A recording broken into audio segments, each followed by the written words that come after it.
మగధ సామ్రాజ్యానికి చెందిన చాణక్యుడు చెప్పిన కొన్ని విషయాలు ఇప్పటికీ చాలా మంది ఫాలో అవుతున్నారు. మనుషుల జీవితానికి సంబంధించిన ఎన్నో విషయాలను చెప్పిన చాణక్యుడు కొన్ని విషయాల్లో మాత్రం నిబంధనలు పాటించాలని చెప్పారు.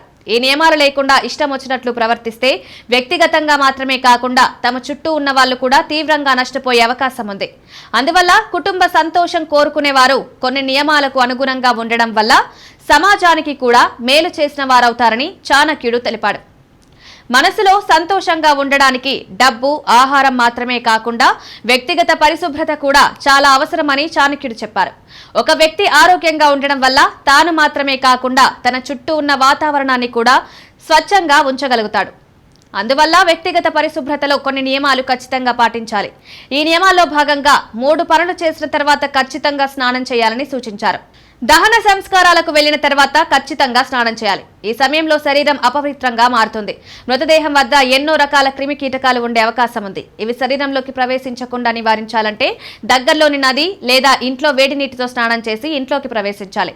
పురుషుడు క్షవరం చేయించుకున్న తర్వాత కూడా తప్పనిసరిగా స్నానం చేయాలి. క్షవర సమయంలో శరీరంపై పడే వెంట్రుకలు పూర్తిగా తొలగించడానికి పరిశుభ్రత కోసం స్నానం అవసరం. ఇవి ఇంట్లోకి తీసుకొస్తే ఇతరులకు హాని కలిగే ప్రమాదం ఉంది.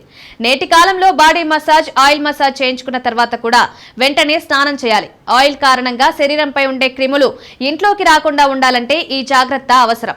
ఇలా చాణక్యుడు చెప్పిన నియమాలు వ్యక్తిగత పరిశుభ్రతను కాపాడమే కాకుండా కుటుంబానికి, సమాజానికి కూడా మేలు చేస్తాయి.